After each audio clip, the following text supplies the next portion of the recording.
बसपा लोकसभा प्रत्याशी मयंक द्विवेदी की प्रेस वार्ता। 15 मई को बसपा सुप्रीमो मायावती की अतर्रा में होगी रैली। बांदा चित्रकूट में 20 मई को मतदान है। ऐसे में सभी दलों के प्रत्याशी एड़ी से चोटी की जोर आजमाइश में लगे हैं। गर्मी के साथ चुनावी पारा भी तेजी से बढ़ा हुआ है। बसपा प्रत्याशी मयंक द्विवेदी ने प्रेस वार्ता में बताया कि आगामी 15 मई को बसपा सुप्रीमो बहन मायावती अतर्रा के हिंदू इंटर कॉलेज ग्राउंड में विशाल जनसभा को संबोधित करेंगी। वहीं पूर्व में उत्तर प्रदेश में रही बहुजन समाज पार्टी की सरकार की उपलब्धियां भी बताईं। कहा कि बसपा सरकार में डाकुओं का सफाया हुआ है और मौजूदा भाजपा की सरकार में हो रहे उत्पीड़न को लेकर पत्रकारों के सामने बात रखी और बताया कि जहां भी मैं जनसंपर्क में जा रहा हूं, मुझको जनता की ओर से समर्थन मिल रहा है और सभी जगह मुझको आशीर्वाद मिलेगा। वहीं महंगाई और बेरोजगारी को देखते हुए भाजपा सरकार पर निशाना साधा है। देखें क्या कुछ कहा बांदा चित्रकूट लोकसभा बसपा प्रत्याशी मयंक द्विवेदी ने।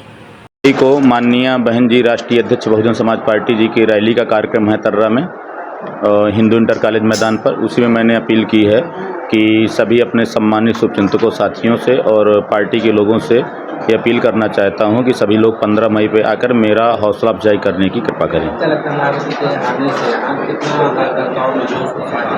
देखिए, जोश बहुत ज़्यादा है कार्यकर्ताओं में और हमारे जो शुभचिंतक साथी हैं बहुत जोश से चुनाव लड़ रहे हैं। उनका सबका आशीर्वाद मिल रहा है, बुजुर्गों का आशीर्वाद मिल रहा है, युवा शक्ति पूरी ताकत से लगी हुई है और सबका आशीर्वाद मुझे बांदा चित्रकूट लोकसभा में मिल रहा है। चुनाव के कुछ दिन रहे, क्या लगा जनता कितना समर्थन मिल रहा है आपको? देखिए, मैं तो पूरा प्रयास कर रहा हूं कि लगभग हर गांव पहुंचूं, हर घर पहुंचूं। तो चूँकि लोकसभा क्षेत्र बहुत बड़ा है, अब पहुंचने का पूरा प्रयास कर रहा हूं। जितने घंटे मेरे पास नहीं बचे उससे 2 गुना मेरे पास अभी गांव रह गए हैं मुझे जाने के लिए। अब मैं पूरा प्रयास रात दिन एक किए हूँ। सुबह निकलता हूँ, सुबह से लेकर रात 2 बजे तक चलने का प्रयास करता हूँ और हर जगह पहुँचने का प्रयास करता हूँ। चीज़ और कही जाती है कि जो बसपा पार्टी है वो दलितों की पार्टी है, क्या लग रहा है ऐसे में आपके साथ किस वर्ग के? देखिए, ऐसा नहीं है। बसपा का नारा था सर्वजन हिताय सर्वजन सुखाय के तहत बसपा चलती थी और इस समय भी जो मेरा नारा है सर्व समाज के सम्मान में मयंक द्विवेदी मैदान में, युवाओं का साथ, बुजुर्गों का आशीर्वाद। तो लगभग हमको सबको आशीर्वाद मिल रहा। पार्टियां कहीं किसी विशेष नहीं होती हैं, सबका साथ होता है, सबका विकास होता है, सबके कार्य होते हैं।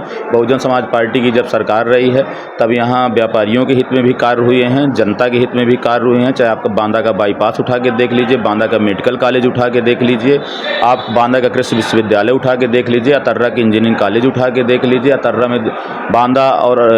और नरैनी में 2 ITI कॉलेज उठा के देख लीजिए। बहुत सारे ऐसे कार्य चित्रकूट जिले में भी हुए हैं। तो चूँकि जनता के हित में ही कार्य होते हैं, जो जनप्रतिनिधि यहाँ चुन जाते हैं, उनको ये लगता है कि हम भाजपा से सिंबल लेके आ गए हैं, हम चुनाव जीत जाएंगे। वो चुनाव तो जीत गए कई बार पे, वो जनता के हित में कोई कार्य नहीं किए, लोगों के सुख दुख में नहीं गए, गांव देहात में क्षेत्र में नहीं गए। वो सिर्फ शीशा चढ़ाकर अपना बालू का काम करने का, अपना माफियागिरी का काम करने का कार्य किए हैं। सिर्फ उनकी अवैध गाड़ियाँ जो बालू खनन करती रही हैं, जिससे उनके अवैध खनन करने से, अवैध गाड़ियाँ चलाने से बहुत सारे जो हमारे व्यापारी थे, बहुत सारे जो हमारे ट्रांसपोर्टर थे जो उसका व्यापार करते थे बालू का, गिट्टी का, जो बेचारे नंबर 1 में लेके बालू और गिट्टी लोगों के पास बेचने का कार्य करते थे, अपने जो व्यापारी थे वो भी व्यापार करते थे, उन लोगों का हित हुआ। चूँकि लोग फ्री की बालू उठाते हैं, फ्री की गिट्टी उठाते हैं और उसको जो है बाज़ार में कंपटीशन करके जो छोटे व्यापारी हैं उनको हक मारने का प्रयास करते हैं। अभी जेपी नड्डा आए, उन्होंने मंच से कहा था कि जो भी बालू माफिया है उनको खाद फेंकना है। उसके बाद कल भाजपा के कार्यकर्ताओं ने और सपाइयों ने आरोप भी लगाया। तो भाजपा का कहना है कि सपा सरकार और बसपा सरकार में बनिस्पत हमारी सरकार में जो खनन का रेवेन्यू है उसमें इजाफा हुआ है 40 से 50%। क्या कहेंगे? देखिए, बसपा में भी पिताजी हमारे विधायक रहे, स्वर्गीय श्री पुरुषोत्तम नरेश द्विवेदी जी नरैनी विधानसभा से विधायक रहे। आज तक हमने न कोई बालू का खनन चलाया है, न कोई बालू का कारोबार किया है। हम भी रूलिंग पार्टी के मेले थे उस समय। जो है कोई भी एक भी व्यक्ति नरैनी विधानसभा को बता दे कि हमारी कोई एक बालू की गाड़ी चलती रही हो या बालू का व्यापार हमने किया हो। हमने कोई ऐसा व्यापार, अवैध व्यापार नहीं किया कि जिससे जनता के हित में। चुनाव जीतने के बाद हमने पहले भी जनता की सेवा की है, लगातार 2 बार से जिला पंचायत सदस्य हूँ। कहीं मेरा एक भी कोई बालू का व्यापार नहीं है या किसी प्रकार का व्यापार नहीं है। लोगों के, जनता के हित में रहता हूँ, जनता की सेवा करता हूँ। आगे अगर लोकसभा के चुनाव में जनता मुझे सांसद प्रतिनिधि के रूप में चुनती है, सांसद बनाती है, तो मैं आप लोगों के बीच में सर्वसुलभ व्यक्ति रहूँगा। इसीलिए बांदा चित्रकूट की लोकसभा की जनता ने कैंडिडेट का चुनाव करने के लिए तैयार है और कैंडिडेट के साथ मुझे आशीर्वाद देने के लिए तैयार है। र्यूमर है जनता में कि भाजपा की बी पार्टी है, तो बसपा को वोट देने से कोई फायदा नहीं होगा, उसको मिल जाएगा, तो ऐसी दशा में आप लोग उसका क्या? देखिए, ये राजनीतिक दल हैं, ये अपनी फायदा के लिए किसी को भी विभाजन करने का काम करते हैं, ये किसी की बात करने का काम करते हैं। ऐसा कोई उम्र नहीं है। बांदा चित्रकूट की लोकसभा का सर्व समाज का आशीर्वाद मेरे साथ है।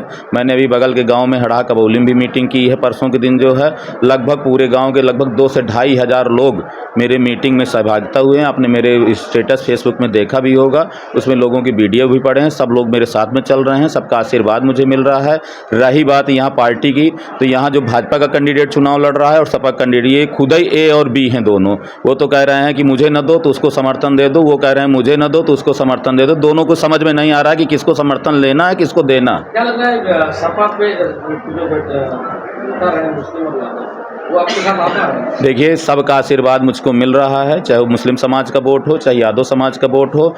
सब, चूँकि इन दोनों ए और बी के कैंडिडेट चुनाव लड़ रहे हैं, इनसे कोई खुश नहीं है। सब लोग जानते हैं कि चाहे ए वाला जीते तो कहानी वहीं से शुरू होनी है, चाहे बी वाला जीते तो कहानी वहीं शुरू होनी है। अगर आप मुझे आशीर्वाद देते हैं तो एक नई राजनीति का उद्गम होगा, एक नई राजनीति की दिशा चलेगी, एक नई राजनीति की टीम तैयार होगी, जो लोगों को अवैध खनन में या पत्रकार साथियों को या युवा साथियों को या जो कोई बात उठाता है उनको दबाने का जो कार्य किया जाता है, ऐसा कुछ नहीं होगा। मैं आप सब लोगों के मान सम्मान की लड़ाई लड़ूंगा। ब्रज चिकित्सा संस्थान school of nursing and paramedical college, जहां मौजूद है आधुनिक सुविधाओं से लैस anatomy lab, nutrition lab, community lab, advance skill lab, fundamental lab, MCH lab, computer lab और लाइब्रेरी। यहाँ के पाठ्यक्रमों में शामिल है BSc nursing, GNM, ANM, OTT, योग्यता 12वीं पास।